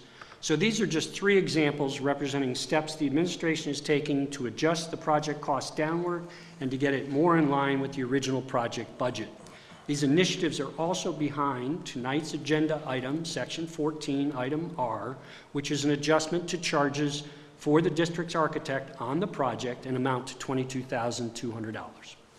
During this portion of the meeting, the committee also reviewed the LCJ SMS roof project, as it is moving to a synthetic artificial roof material and away from a more expensive slate roof, thereby saving approximately $500,000 to $1 million for this project. The business office is also now exploring if there is any market for and resale value of the slate that is currently on the roof once it is removed. Another item on the agenda was a discussion by the committee of the state mandated policy that has already had its first readout in the September board meeting and outlines the state requirements for school districts to have a budget process and how it is to be formalized and conducted. Residents should rest assured that Summit schools go well above and beyond the minimum requirements outlined in the newly mandated policy. Lastly, as you may recall in the spring, the district proposed an almost 9% increase in the budget for the upcoming fiscal year, and ultimately settled on an increase of close to 4%. If memory serves me correctly, I can attest to the fact that this increase in our school budget was the second largest percentage increase in our schools in the 25 years I've lived in Summit. And the almost $2.9 million increase in our school budget for this fiscal year that we are operating now, we are now in. That is far and away the largest dollar increase in 25 years. As a result of that increase, the committee agreed to revisit all of our budget practices to ensure that the district is operating as efficiently and effectively as possible and to take important steps to further increase our transparency to the community, as it is your tax dollars that we are responsible for spending, and we take that responsibility very seriously. The incremental investments this year alone of almost $2.9 million are important to all residents, not just those with students in the schools. Our committee, the full board, and the administration are committed to regularly gauge community inputs as to the direction and types of investments being made, as evidenced most recently by the extensive strategic planning meetings the community was invited to attend and contribute to, as well as the regular inputs we receive from community members such as you here tonight, both informally or in public comment sections during our meetings. So as part of that commitment, we, the Operations Committee, agreed to conduct a post-mortem on the budget process from last spring, and following that review in May, we suggested several steps of improvement for planning and reporting purposes. As part of the review, the committee has asked the administration to gather significant market intelligence around other districts' budgets and their planning processes, and also to gather historical data on key categories and spending buckets within our own district to look at over the last 4 years, so we can get a better handle on what are the key drivers of our budget, understand where we've invested recently, and how those investments are progressing, and to identify where future budget initiatives and investments might be warranted. All of this is to ensure that we continue to deliver the highest quality, most robust and complete educational platform for our students and families to take advantage of, and to provide our administration and our staff the support and services that are necessary to deliver the high level of student outcomes that we've come to expect in the student public schools, and to do so in a financially responsible and sustainable manner. Finally, the committee received an update in this area from the business office on the progress made gathering and reporting this historical financial data from the past 3 to 4 years of fiscal budgets for further analysis, review, and discussion at the upcoming Operations Committee in November. Most of the data has been collected and grouped in key categories and buckets for the review period post-COVID, and the committee continues its review to clearly identify areas of the budget that are growing most rapidly or possibly have been neglected in an effort to better prepare for future budget cycles and planning processes. So next month, we will be reviewing these reports in detail that the administration has so diligently compiled. We're greatly appreciative of the extensive effort that the administration has put forth to do this reporting. This review will be reported on at the next board meeting, and we will further guide and inform us as we begin compiling the framework of the budget That begins to take shape in December with all the inputs from the building principals, supervisors, and other staff members to establish the upcoming fiscal year's budget due in February, March of '26. With that, I will complete my comments. We have no recommendations tonight for the full board, so I will ask my fellow community members if they have any comments they'd like to add, or we can take any questions. Thank you.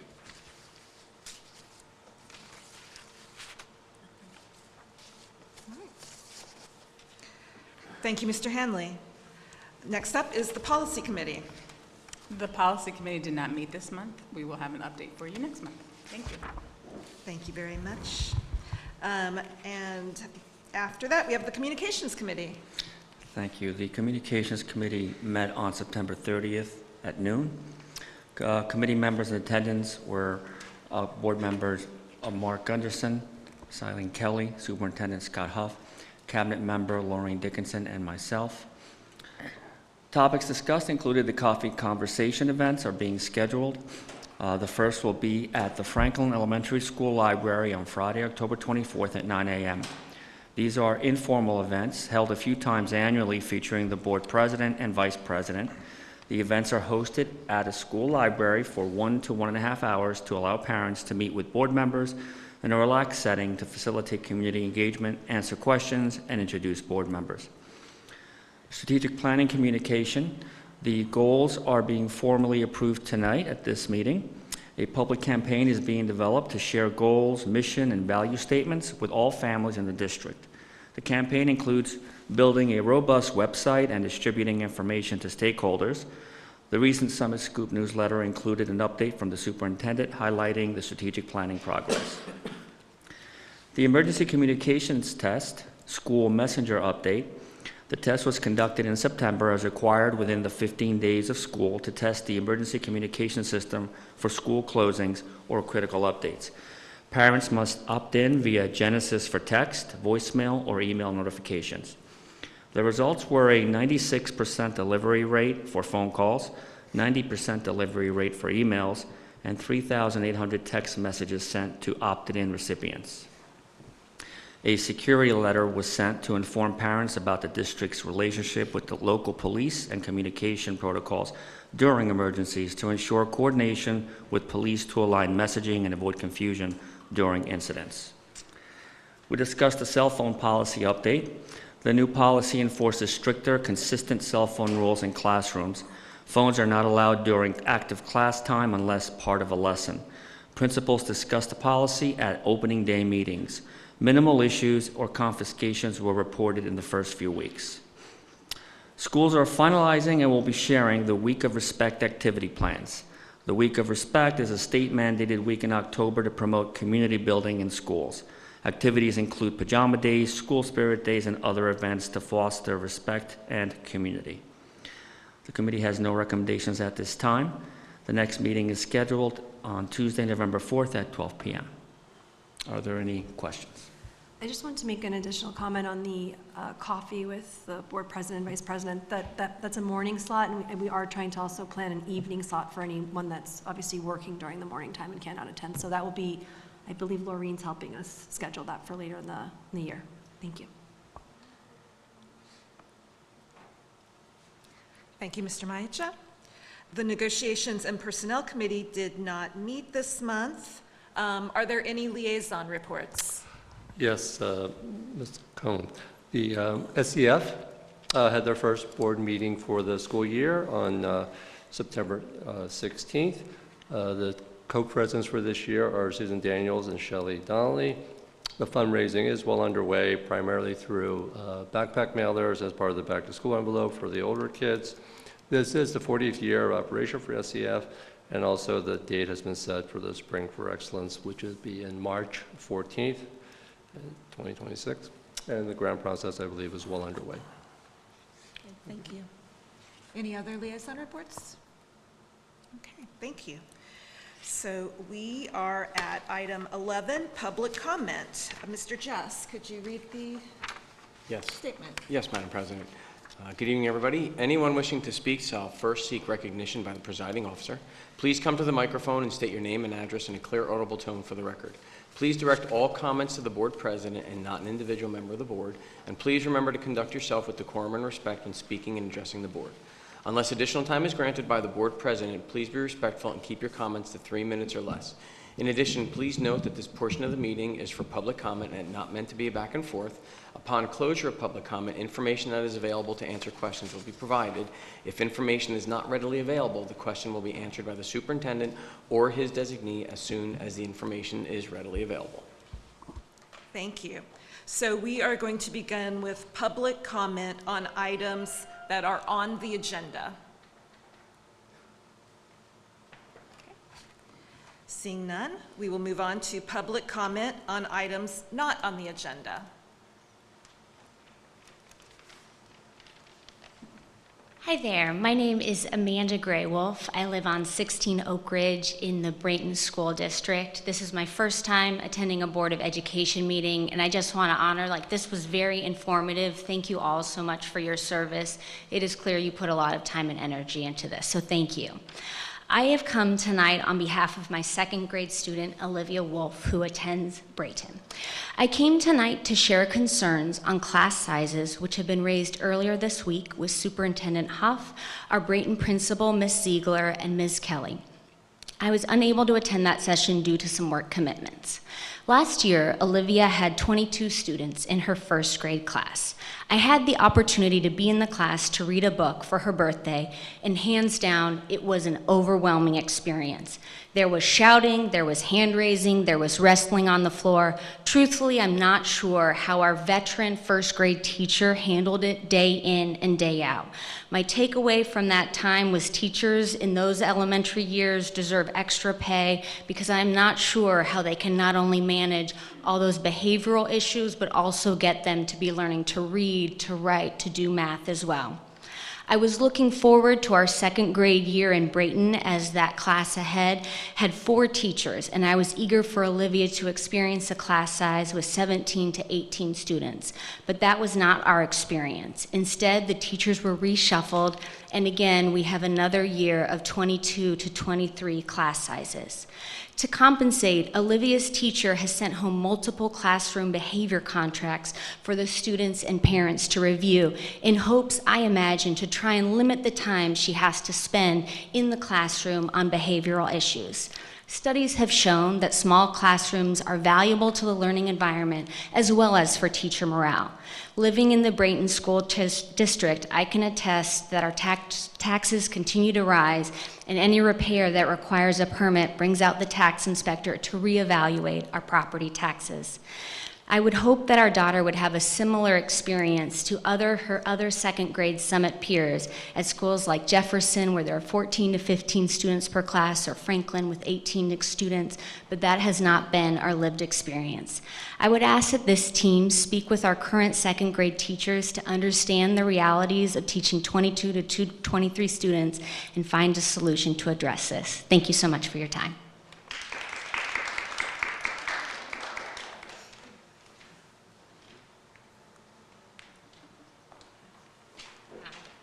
I think you said earlier, Sarah Stevenson, 166 Oak Ridge Ave, and I'm also a Brayton parent. But I believe it was said earlier that the students are at the heart of what we do, and it's with that notion that we're all here tonight. So I'm here tonight as a concerned parent of a second grade student at Brayton Elementary School who for the second year in a row is in a classroom that exceeds the district's recommended class size, a situation that for us deserves urgent attention. While I understand that larger class sizes in Summit are not unprecedented, every additional student stretches our wonderful teachers' ability to provide individualized instruction, manage the classroom effectively, and support the social, emotional development that is so critical during these foundational years. For the second consecutive year, Brayton's dedicated teachers have raised concerns about class size personally to me, during back-to-school night, at parent-teacher conferences, and in individual conversations. As a parent, I can't help but worry about my child and her peers, that they are not receiving the same level of focused, high-quality instruction that Summit schools have long been known for. What's especially troubling, and Amanda also mentioned this, is that we learned this week that another elementary school in our district successfully advocated for and received an additional second grade teacher for this school year, bringing their class sizes down to just 14 or 15 students. Meanwhile, despite 2 consecutive years of my daughter's class size exceeding district size guidelines, it appears there was no proactive planning or advocacy from Brayton to address or present this issue for students, our students this year, class of 2036. So we come tonight in the spirit of collaboration, wanting what's best for our children, as we know you do as well. Our request is twofold.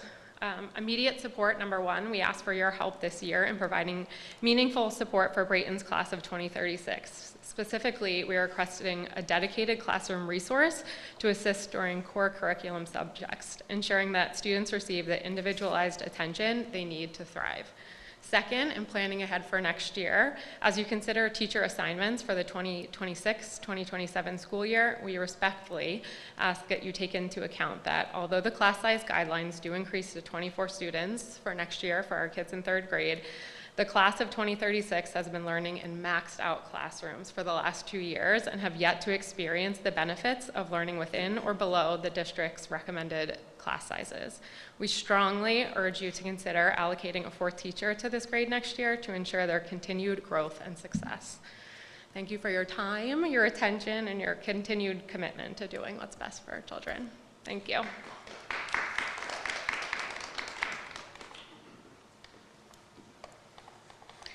Good evening, and thank you for the opportunity to speak. My name is Scott O'Sullivan. I currently live at 133 Maple Street and was born and raised right around the corner at 5 Laurel Avenue.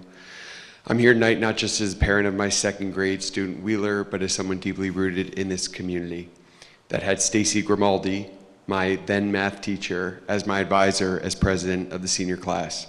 My son is a 3rd generation Brayton Bobcat. The school means something to our family. It's part of our history, our values, our hopes for the future, and it's the reason we moved back to Summit. I'm here because I believe our children deserve the resources they need to thrive. Right now, my son's grade is stretched too thin. The National Center for Educational Statistics reported that the average class size for self-contained classroom 2nd grade students in New Jersey is 18.5. We're at 23 in Wheeler's class. Based upon our own district guidelines, we should have an additional teacher to meet the needs of our students. This isn't just a matter of preference, it's a matter of compliance, equity, and doing what's right. When I was a student here, Cheryl Moretz was my principal. She was a fierce advocate for her students and staff. I want to believe our current leadership is doing the same.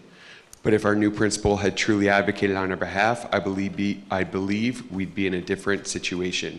And if she did push as hard as she could, I respectfully request the minutes from those meetings, and I will understand.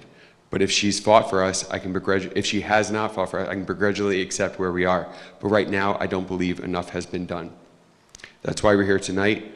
Everyone else has said it as more eloquently than me, to advocate on behalf of our children when others won't.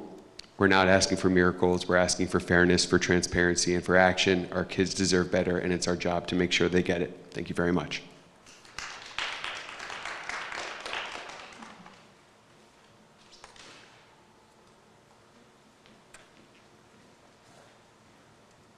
Yes, good evening, President Cohn, Superintendent Huff, and board members and staff. I'm Jim Bennett, B-E-N-N-E-T-T, 38 Fairview Avenue. I just want to thank Mr. Hanley for meeting with me last Monday to discuss a number of things that were on my mind. Now, I think properly the substance of the discussion should be from Mr. Hanley, but I wanted to highlight a couple of topics that were on my mind, which I think the city does well and I could bring to the Board of Education. One would be the capital budget workshop that's going to take place in December at the city, and the other is the budget snapshot mailer that goes around to every household in Summit. So the other topic of discussion that I brought up was matching the terms of bonds with the useful life of the asset that the bond finances. And that's something that I think would be worth looking into. one thing that I found was very interesting that I think I could bring back to the city from here is that the fiscal year for the school system is July 1st to June 30th. So things proceed in regular order. We get Mr. Hanley and Superintendent Jess are working on putting together a budget subject to the variables that one could expect by February, so that we could have a budget by sometime in March and it would be ready to go. The city, unfortunately, has the calendar year as a fiscal year, but it doesn't set its budget until midway through the fiscal year in which it finds itself. So that's one item I would like to bring from the Board of Education back to the city. I'm sure I'll be told that there's a statutory reason for it, but I don't know what that is at this point. So once again, when Mr. Hanley talks about involving the public, he spent time with me, and so he puts his practice where he professes to be. And thank you very much.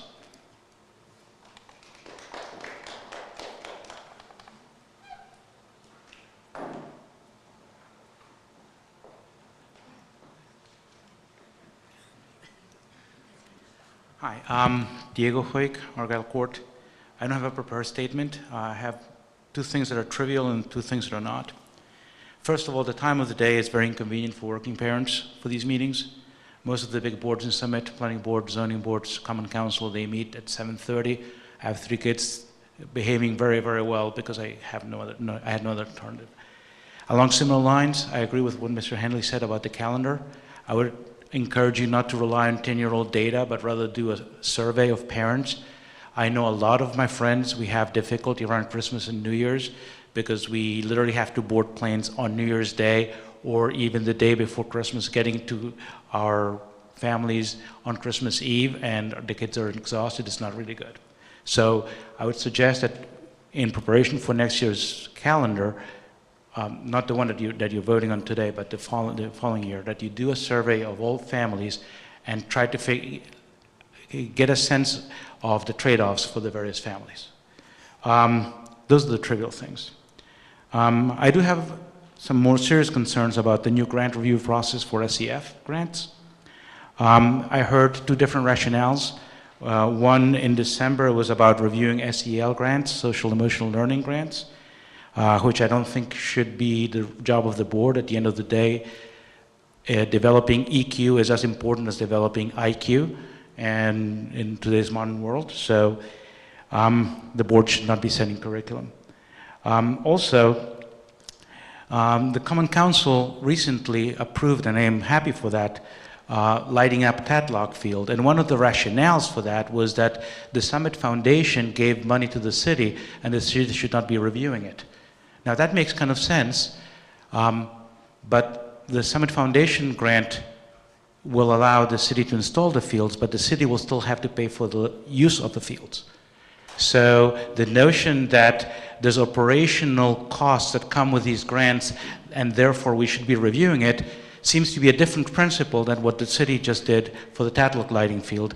And I would encourage you to use the same principles for what you're doing in the city as you do in the Board of Education. And finally, and this is really important for the unity of our community, there's a complete lack of clarity about who mandated the budget cuts that resulted in the firing of a bunch of educators, the mental health clinician, and so on.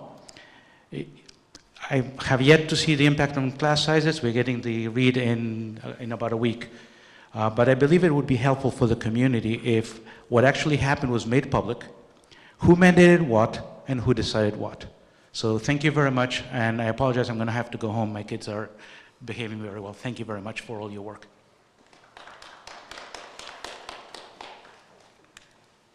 Hi, I'm Carly Connors, 16 Linden Place. Thank you for all you do for the schools and the community. I have to say I agree with everything that the second grade parents have said so far, and appreciate the community listening and taking our thoughts into account. I'm confident that we all have the same common understanding and we have the same common goals for our children. I also have a second grader at Brayton Elementary. I have the benefit of also having a fourth grader, so I see the difference in the two classes and the class sizes as well. My second grader is a relatively easygoing kid. She doesn't, need a lot of attention. She doesn't need a lot of extra help. She has a fantastic teacher that's, been with the district for a while. But as you can imagine, in a class that's at or above the mandated limits that we've set by the board and the superintendent, it's hard, right, without enough one-on-one time, without enough small group sessions, to really feel confident that she's getting the opportunities that she deserves and that my older child has gotten through the Summit Public School system. So I worry, and add on to that the inevitable behavior issues that any second grade classroom is going to have. It's obviously multiplied with when the number of students are added into that classroom. Knowing how crucial these early elementary school years are for our students, as again, we're all aware, the fact that they've had this is their second year as the only class in the 5 elementary schools that are experiencing these class sizes is really worrisome and unfortunate, and I really hope that there's something that we can come to collectively. We want to be here when our kids are in high school talking about those AP tests that your kids have done. We don't want our kids to be a statistic that we look back on and say, we wish we would have done more. So thank you so much for your time.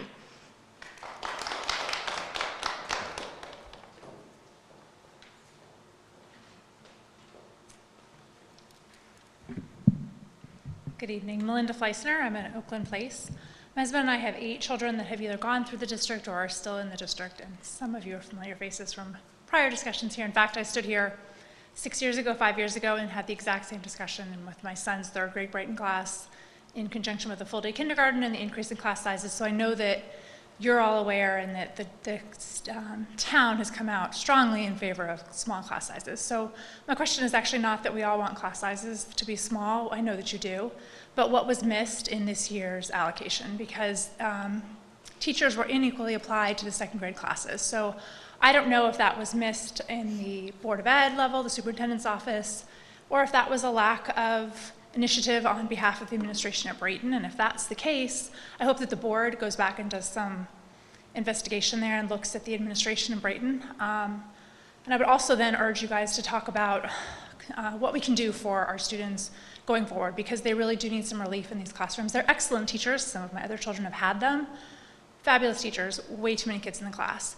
So I think you're not going to give us a second, you're not going to have a 4th class at this moment, but what I think that is a reasonable expectation is that the board and the superintendent will push in math curriculum teachers or reading specialists every day to these Brayton classes, because if you remove 4 kids from each class, you still have fewer kids in each class than in Jefferson, than in Franklin.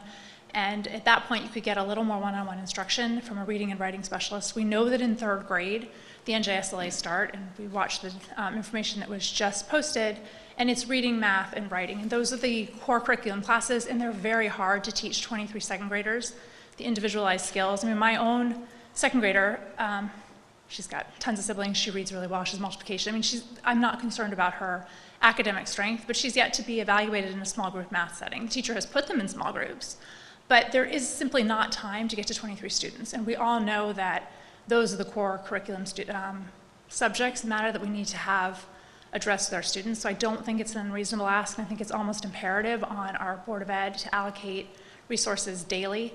The only help or relief that's being offered right now by the administration of Brayton is a statement that at random times, on random days, when there is random availability, there will be an aide that will pop into the classrooms for 15 minutes at a time. We all know that that's more disruptive than helpful, and it doesn't do anything to address the academic needs of the students. So besides the behavioral issues, of which there are many in the classes, particularly ones this size, and again, there's some issues of a same cohort of boys that caused a lot of issues last year is in a similar class this year. So again, I think there were some misses with this grade. So I think the best thing we can do to alleviate it is try to push in some academic support on a consistent, clearly communicated basis to all 3 classes at Brayton. So I thank you for your time and your consideration.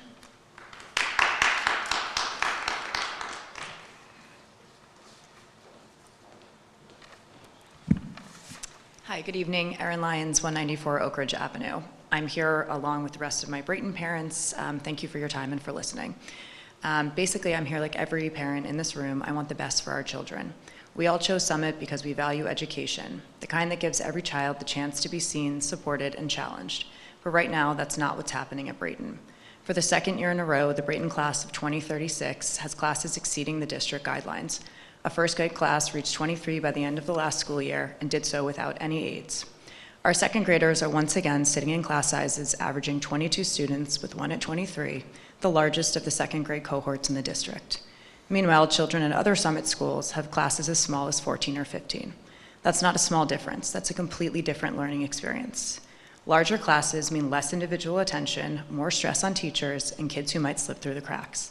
Not because they're struggling, but because there simply isn't enough time in the day to reach every child. My daughter and her Brayton classmates deserve an equal experience to their peers across town. We're asking for fairness, for Summit to live up to its promise that every student in every school gets an equal shot at success. As many of the people who have spoken before me, we're asking for dedicated services reserved for this second grade class, with qualified specialists providing push-in services for literacy and math. This will ensure they're primed for the success in the third grade and the rigor of state testing and evaluations. We're here to advocate for our children when it seems like leadership has failed them. We are asking the board to hear us and urgently take action on our concerns. Let's fix this right now. Our kids deserve better, and we all know it. Thank you.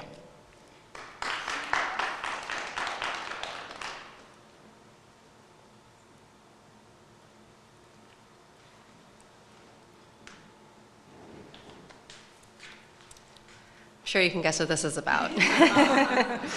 My name is Melissa Johnland. I am at 100 Prospect Street. I too am an advocate for the second grade class at Brayton, class of 2036.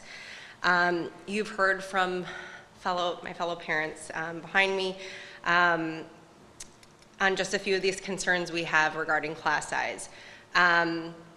And to remedy this issue, we're proposing a dedicated aid for second grade, specifically during the core curriculum subjects, phonics, literacy, and mathematics. This will ensure each of our 67 second grade students will receive the same individualized instruction and the same teacher attention as their peers in the other elementary schools in the district. And we're requesting that this aid be in place by January, and we remain committed to this continued advocacy until an equitable solution is implemented. That's all I have. Thank you.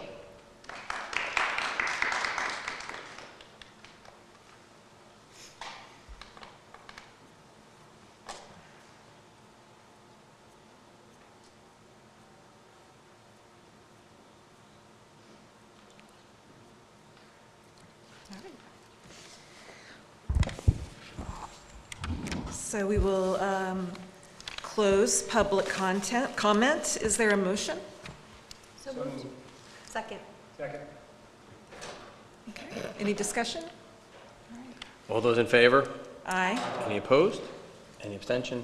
Motion carries. Madam President, now that public comment is closed, if I may, Ms. Eileen Kelly and I did meet with many of the parents in the audience this past week. They shared all of those same concerns, thoughts, and ideas. I thought it was a very productive conversation. I thank them for advocating and coming forward. We have some open items that are going to be evaluated and reviewed, and I'm going to get back to this second grade parents on some potential action items that may alleviate some of their concerns. And one correction, the behavior contracts are actually a result of strategic planning out of one of the action plans, and they're being distributed through the elementary schools, all classes, smaller, larger, every school. Okay. Thank you, Superintendent Huff, and thank you to everyone who came and commented tonight. I know that it's a long time, I mean, this is a long meeting, and you guys sat through a lot of reporting out, so I really appreciate your coming and advocating on behalf of your children.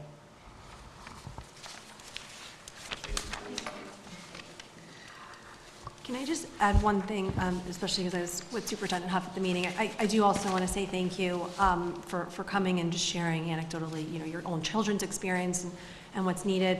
One of the comments tonight was, I want to comment on the sort of the budgetary process. The board, just kind of describe our role is really, we rely, of course, on the superintendent and his principals and their expertise. As head of ops committee, we didn't ever delve into, because I think this question was raised, the specifics of a particular grade or class. So this was my personal first time hearing about this, so I just wanted to mention that. And I just wanted to add another comment. I know the gentleman has left around SCF, and just, again, add some more color into why we'd like to see these grants. Again, it ties back to the budget. SCF so graciously donates a ton of money to the district, including paying for the teacher salaries for up to 2 years. But 2 years quickly becomes 5 years, and then we, as a school budget, have to absorb those costs. So in order for us to understand the long-term impact to our budget, we have to understand, the cost of a teacher that's coming on, the implications around what health and benefits are going to look like 3 years from now. We've had double-digit increases in these areas, and so historically, the board would get SDF grants the day of the vote. I don't personally feel that's ample time to review and understand not just the fiduciary responsibility we have, not in the short term, but in the long term. And then, of course, the content of them. We tonight are voting on strategic goals, and we do need to, whether it's through budgeting, curriculum, we need to make sure they match our strategic goals. And I think that if we're voting on something, it's responsible and practical to have more than just a day to look at those grants. So I just want to share my personal reason why I advocated for more time to review the SCF grants. Thank you, Vice President Kelly. Mr. President, can I make a comment as well? Yeah, just to add a little to that, I started last year on the board, and I'm very impressed with the process and with everyone's efforts and how much quality time people try to, hopefully you can get an idea of, we really try to do the best we can. And so these votes come up, and I'm like, we're voting on something. I'm like, I want to know what I'm voting on, right? So the superintendent and his staff, they do a great job in the committees to provide us with as much information as possible for us to be able to look at it so we can make an informed vote. And I think that's what I would expect, what I expected living here for 25 years and having 3 kids go through the school system. And this was an area where I didn't get the information before the night of the vote.